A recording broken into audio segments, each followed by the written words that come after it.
dipersembahkan oleh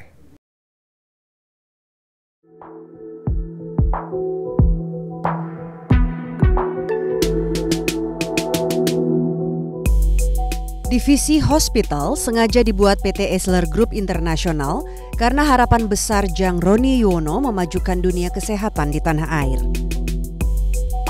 Menurut Jang Roni, hospital adalah sebuah ilmu yang harus konsisten dilakoni dari awal karena menyangkut nyawa dan masa depan manusia.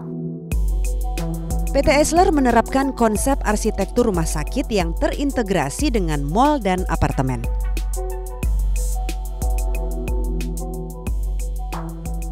Kembali di CEO Talk dan kita masih bersama dengan Jang Roni Yuwono, CEO dari PT Esler Internasional.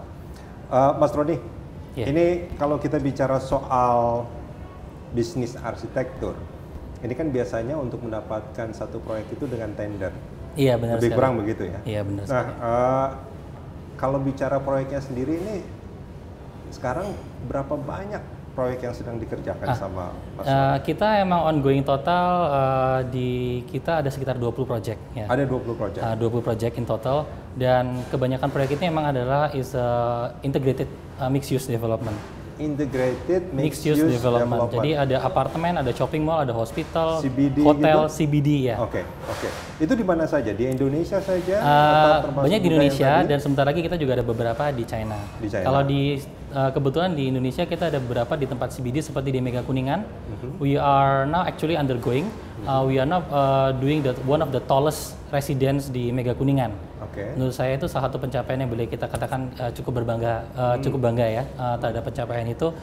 Karena memang pada dasarnya menurut saya banyak sekali kompetitor kita itu adalah arsitek dari asing. Dalam hal ini Australia, Singapura, China, and US. Artinya ketika proses tender untuk mendapatkan proyek itu, PT Esler Internasional itu juga bersaing dengan firma-firma arsitektur dari negara lain. Benar sekali. Oke. Iya. Dan apa yang, kalau menurut Mas Roni sendiri, apa yang membuat pada akhirnya, apa istilahnya, kontraktor atau developer atau apa yang memberikan proyek itu?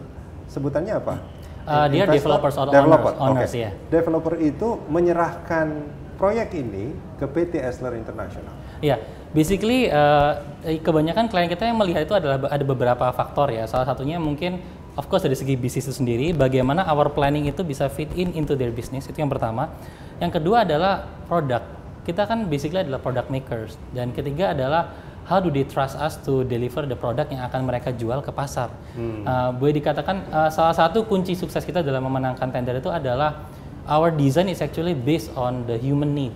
Jadi, human need. Okay. Jadi kalau menurut saya sebuah bisnis yang baik itu adalah kita harus tahu goal kita apa sih sebetulnya ini. Dalam membuat sebuah produk, goal kita sebetulnya mau ngapain gitu. Kalau di arsitektur banyak yang bilang adalah menciptakan gedung yang cantik. Kalau menurut saya end usernya siapa sih di arsitektur gedung itu adalah human. Jadi we are basically creating dreams that will be realized by the customers. What do they want? Apa yang akan mereka lakukan di dalam gedung ini dalam 24 jam, dalam 1 minggu, dalam 1 tahun. Sebuah perjalanan emotional, human emotion itu yang kita ceritakan kepada klien kita. Bukan hanya soal desain luarnya, kan kalau kita melihat gedung, gedungnya bentuknya seperti apa ini, itu seperti ini, segala macam. Itu juga, bukan hanya itu ya? Tidak hanya itu saja. Boleh saya katakan, ini mungkin applicable juga di bisnis lainnya, tapi kita selalu yang namanya holistic approach. Holistic approach itu adalah di mana kita melihat itu dari segi banyak faktor. Jadi salah satu faktor itu of course dari segi desain. Design is the most important. When you buy an apartment atau hunian, sama seperti membeli mobil. You care about the design. You want it to look cool somehow. Jadi apartemen juga sama. Tapi secondly, contohnya contohnya nih, kalau misalkan kita ada sebuah keluarga nih, mau misalkan membeli hunian, yang mereka pikirkan sebetulnya tidak hanya harga loh. Tapi mereka pikirkan bagaimana nanti anak saya tinggal di sini sehari-hari, pergi ke sekolah bagaimana, kalau teman saya datang bagaimana. Those stories ada fungsinya yang harus diperhatikan juga. It's more of the human emotion yang kita benar-benar tekankan di dalam development ini. Jadi kita benar-benar targetnya adalah end user, which is the same target as the developers. Itu adalah goal kita. Tadi disebutkan ada satu di Mega Kuningan. Iya. Selain di Mega Kuningan, yang menurut Mas Roni sendiri ini ya mungkin bisa dibilang masterpiece atau apapun yang mungkin salah satunya kita ada proyek di Batam juga, itu dinamakan Meisterstadt. Dalam bahasa Jerman artinya adalah sebuah master city. Kebetulan dari pihak owner adalah Pak Habibie. Pak Habibie yang terhormat, yang menurut saya adalah sebuah tokoh yang harus kita benar-benar jaga. Kita boleh dibilang proyek itu merupakan sebuah proyek integrated mixed use. Awalnya visi daripada Pak Habibie adalah ingin membuat sebuah rumah sakit di proyek itu. Sebetulnya emang awalnya itu dijual untuk rumah sakit. Tapi kita kembangkan, kita boleh ini di sinilah peran arsitek.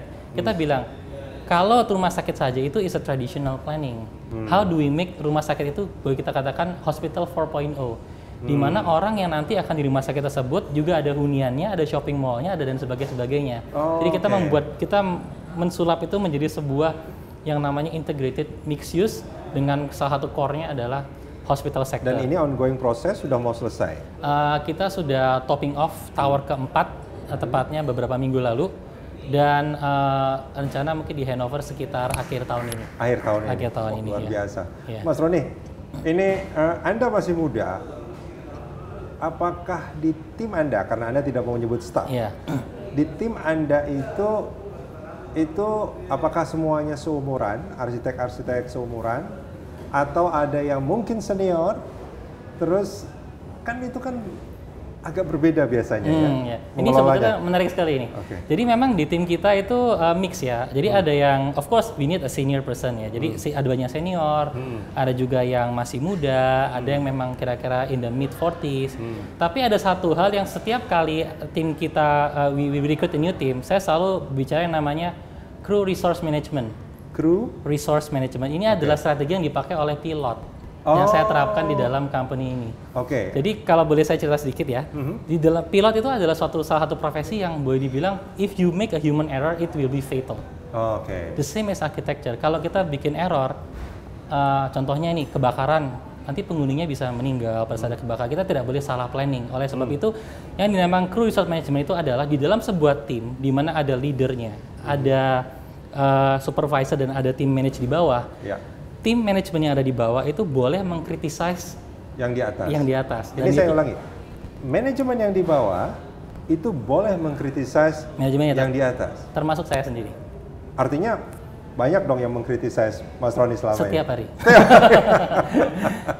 Serunya di sana, semakin banyak kita dikritik, basically seperti batu diamond ya. Semakin banyak kita diasah, ya semakin mengkilap. Jadi saya tidak takut kritik, saya tidak takut problem, karena ya arsitek salah satunya adalah we are problem solver. We have to get used to solve problem every day. Anda merasa bahwa kritik itu justru yang membuat Anda itu semakin berkembang, semakin tumbuh, semakin memahami banyak persoalan? Iya, benar sekali. Ini memang salah satu filosofi dari orang tua saya bahwa we have to stay humble, even in the leadership. Jadi kita tidak bisa bilang bahwa orang yang ada di tim manajemen bawah itu semuanya salah, kita yang benar nggak bisa.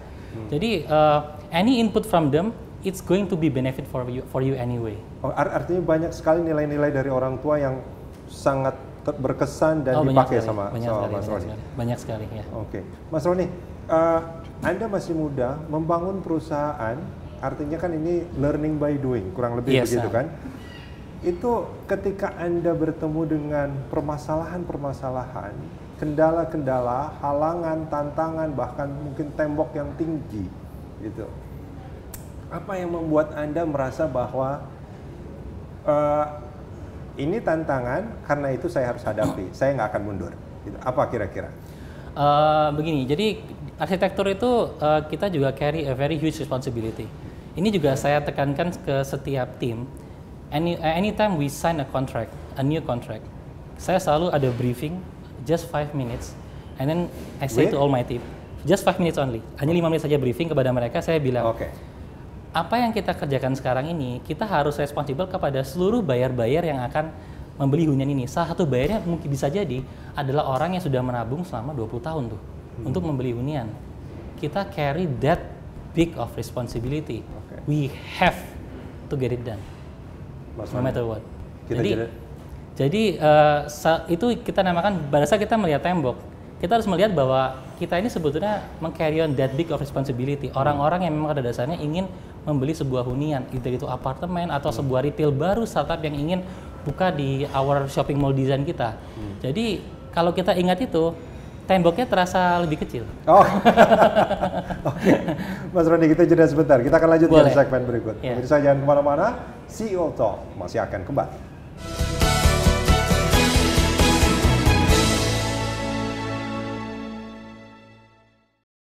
Dipersembahkan oleh